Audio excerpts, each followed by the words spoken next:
Hey guys, Professor Bill, Comic Book University, and Hawkman, issue number 25. Double-sized issue? No, unfortunately it wasn't. It's just a regular-sized issue. But we do get a different version, or more specifically, a different origin for Shiara, or should I just call her Shura in this?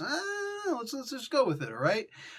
One of my absolute favorite characters, so of course I'm going to have a complaint every so often. I do have a complaint in this comic book. We'll get to that later. First, we're going to talk about who made this comic book, though, and then we'll get into some more about the book itself. So, this is Hawk's Eternal Part 2. This individual issue is called Taking Lives. The writer is Robert Venditti. The penciler is Marco Castiello.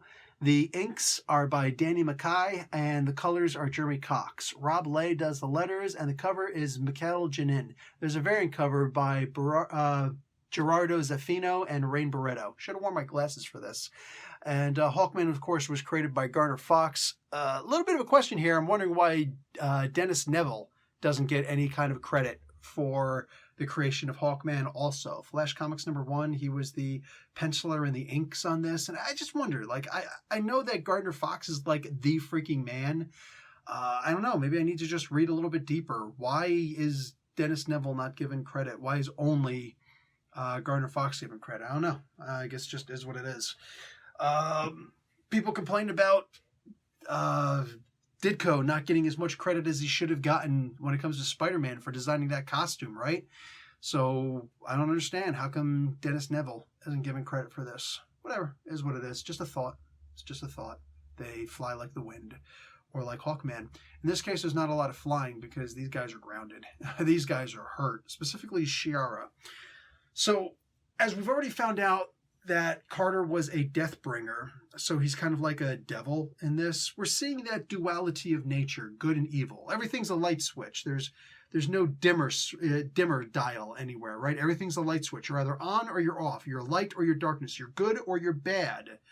And in this particular case, that seems to be where these two worlds meet. That's cool because opposites do attract. I've just asked Paula Abdul. You have to do a little bit of digging on that one. But anyway, and you're also going to discover MC Scat Cat if you do. So it is what it is. But they actually have Shiara having more of an angelic background than the Deathbringer, Deathstalker thing that Carter has. And as any good angel story, she, very tropishly, she gets her wings clipped, right? She fell in love with a devil, and so she loses her wings because of this. It makes sense. It makes sense. It's kind of like the Adam and Eve story also, if you think about it, you know? Adam and Eve were both just regular people, and they were told, don't eat from you can eat anything, but not from these two trees. And they chose to eat from the knowledge of life and death. That tree. So once they got that, they lost their innocence, and all of a sudden they were kicked from the garden. Oh well, it is what it is. So anyway, yeah, that happened, and she's kicked out of heaven because of this. And if she can turn Hawkman to good, more specifically, if Hawkman is actually, it really doesn't have anything to do with her. She can help to sway him, but for the most part, it's just if Hawkman himself fulfills his new destiny, his new purpose of saving as many lives as what he took to balance the universal scales, then I guess I don't know, is this the Presence who's looking at her? If you're not familiar with the DC history, there are like 6 or 8. I think it's 6, might be 8, whatever it is. I think there's 8. I think there's like 8 different divinity sections, you know, of like good and evil and all that stuff. And the Presence is one of them.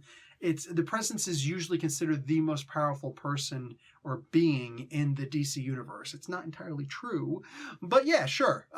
In general, it's one of the most powerful beings in the universe. Technically, the Spectre works for it. So there's that.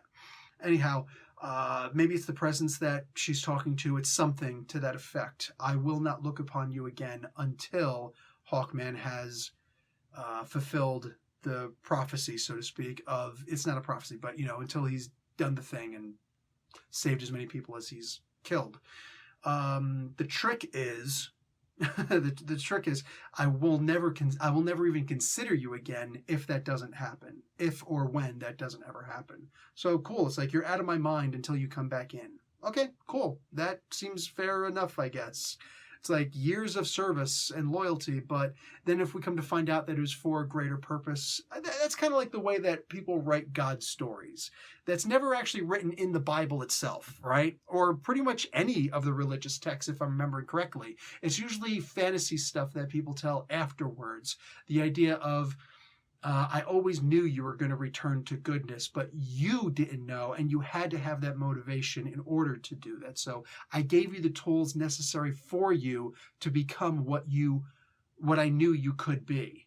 But if I didn't give you those tools, you never would have made that in the first place. So kind of like your destiny is yours, but I'm going to nudge you in the right direction because you'd never achieve your destiny if it wasn't for me. So is it really destiny? And whatever, man, let's not turn this into a complete philosophy class, right? These two have to fight against this super overlord of the Deathbringers, and Shiara makes sense. Shiara is the only person who's actually able to hurt them. Hawkman's mace isn't magical anymore. It doesn't have that bond with him anymore, so it can't return to his hand anymore. He barely ever used that, so whatever. And plus, honestly, I loved the days where Hawkman had a billion items hidden all around him, knives and shuriken and freaking size, and you name it. You know what I'm saying? Weapons from the history of the universe, not just a mace. Plus, I'm used to his maces being a little bit bigger. Maybe that's just me. Maybe that's just the Sicilian in me. You know what I'm saying? Bigger is better. Bigger is better. But, yeah, I kind of hope he does, now that the mace doesn't work the same way anymore, I hope he goes back to having a bunch of different weapons again. Because, like, that's the Hawkman that I grew up on. That's the Hawkman that I love. I want to see him using more than just the mace. It's something I was thinking about last issue. I just didn't talk about it.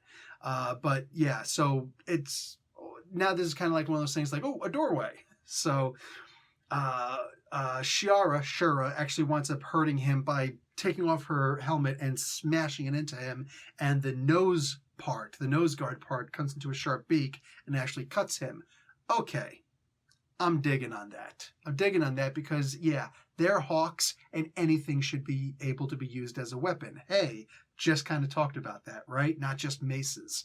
But anyway, I dig on that. Then this godlike being does the absolute effing stupidest thing imaginable. He basically shows them exactly how he gets his power. People worship him, and he gets power. He gets hurt, he absorbs one of their souls, and it's like a quick Band-Aid. It quickly heals him. It's not even a Band-Aid, it's like a quick cure, cure-all. But as long as they're working for him, whatever, he owns their slaves in this banishment or whatever, then he's all-powerful in this dimension, wherever these followers are, or these people who have been sacrificed to him are. Okay, cool. So Hawkman has to save an equal number of people.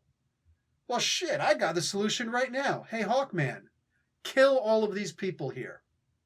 No, seriously, here's my solution. And this is where I'm getting into a little bit of the problem of the book. If Hawkman has to save people, words don't always mean what we think they mean on the surface. They're homonyms. They're homophones. You know what I'm saying? There are many different ways to use the language. This is, of course, an English teacher, having this conversation, right? I'm not called Professor Bill for nothing. If I could teach in university, I could teach the language of this book. Save all these people? Sure. Save them from this being. You've already lived your lives. You're dead. Think about this. If Hawkman so here's some philosophy also. If Hawkman saves all these people in the traditional sense, like, I defeated the bad guy, who's all powerful here with your souls here. If I somehow defeat the bad guy with Shiara, and then we somehow make a portal and I get you guys all back out in the world, what kind of life are you going to have? You've never lived. What, am I going to send you back to wherever you came from, all your different worlds? They're not going to recognize you. You're not going to have any family members still from there. Like, this was ages and ages and millennial of ages ago. None of you exist. Nobody is going to remember any of you. So you're all going to go back to your home planets and be bums. That's what you're going to be. You're going to be bums. You're going to be homeless. You're going to have massive amounts of PTSD. You know what I'm saying? There aren't enough social workers to help you. There's not enough housing to take care of you. You are all lost. You're screwed. You lived your lives. You had a bad lot. I'm sorry. I could free you from this perpetual slavery by actually killing you and giving you your releases. This way you're not doomed to be tortured forever, because, like, how are you saving people by getting away from this bad guy? That's so pedantic. I'm going to save you by getting you away from the bad guy. That's not saving me. That's putting me in one shitty situation and putting me in another. So even if it's not killing them, if it's just somehow finding a way to release their souls, well, suddenly the slate is clean. Now, does that end the Hawkman story? Does he get to pass on? Does Robert Venditti say, and this could happen, mind you, hold for this. Listen to this criticism and see how this could be made into something better and how it would still work. Robert Venditti could make it so that now Hawkman and Hawkwoman, this is not Kendra, this is Shiara, damn it. This is Shiara. How he could save them. And it's like, okay, well, now you guys are saved. You're both forgiven. So you may now continue finishing out this lifetime. But once this lifetime is done, you will not be resurrected anymore. It will be over. Congratulations. You can now have the rest of this lifetime to live in happiness. Not really what we want in our heroes, because we as the readers, we're very sadistic. We want our heroes to be put in the worst kind of situations so we can revel in their misery and how they're going to overcome all these problems, right? We're terrible people. But this could still work out. Why? Because the universe is about to be rebooted. Didio is gone. Dan DiDio is gone. Jim Lee is not quality material for being the publisher in charge, whatever the hell you want to call him. All right? He's just not the guy. The guy should be drawing pictures. But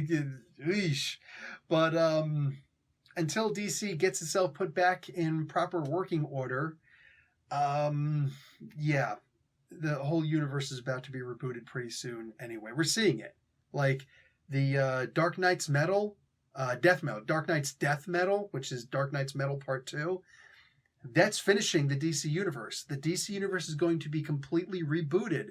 We're going to have another 5 years of a new universe for DC again, much like the Crisis, the pre-Crisis, the post-Crisis, the New 52, the Rebirth, and all that stuff. We're going to have a new one coming up soon.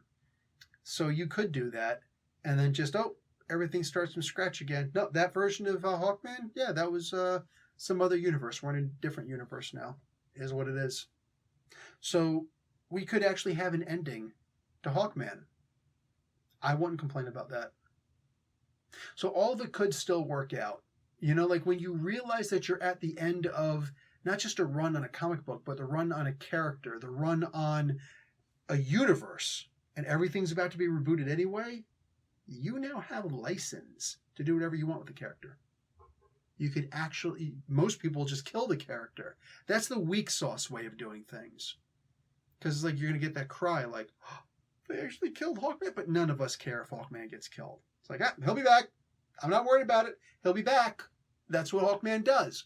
Nobody sheds a tear when Hawkman dies. It's been done. It's like the X-Men and Krakoa right now. You can't really be killed. You're going to be brought back. Death is meaningless.